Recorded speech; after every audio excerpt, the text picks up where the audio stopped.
నియోజకవర్గంలో ఏ సమస్యలైనా తక్షణం పరిష్కరించే దిశగా పిఠాపురం ఎమ్మెల్యే ఉప ముఖ్యమంత్రి పవన్ కళ్యాణ్ ముందుకు వెళుతున్నారని జనసేన పార్టీ పిఠాపురం నియోజకవర్గ 5 మెన్ కమిటీ సభ్యులు మాజీ ఎమ్మెల్యే పెన్నెం దొరబాబు పేర్కొన్నారు.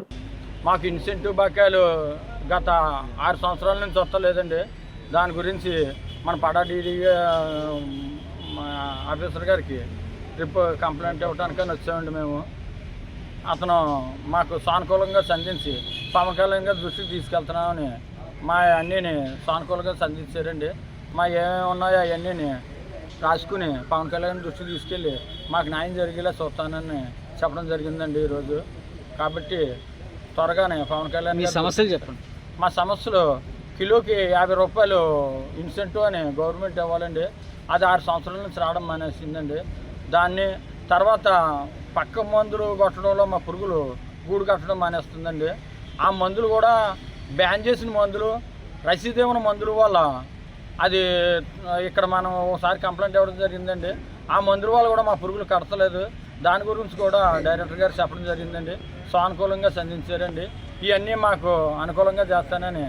ఆ రోడ్డు మీదకి డైరెక్ట్గా వెళ్ళే పరిస్థితుల్లో కొన్ని ఆటంకాలు ఏర్పడినటువంటి పరిస్థితి.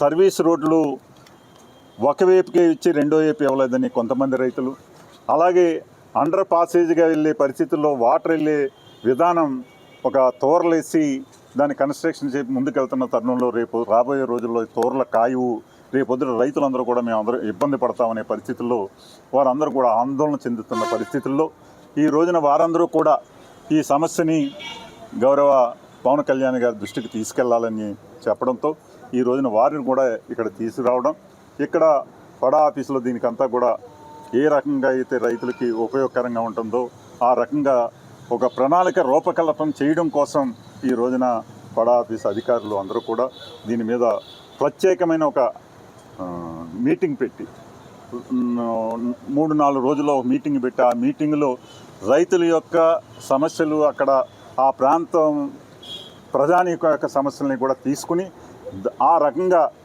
నేషనల్ అథారిటీ వారితో కూడా మాట్లాడి దీన్ని తప్పనిసరిగా ఆ ప్రాంతానికి ఆ ప్రజలకి న్యాయం జరిగే విధంగా పవన్ కళ్యాణ్ గారిని కోరడం కోసం ఈ రోజున వారు కూడా ఇక్కడ రావడం జరిగింది.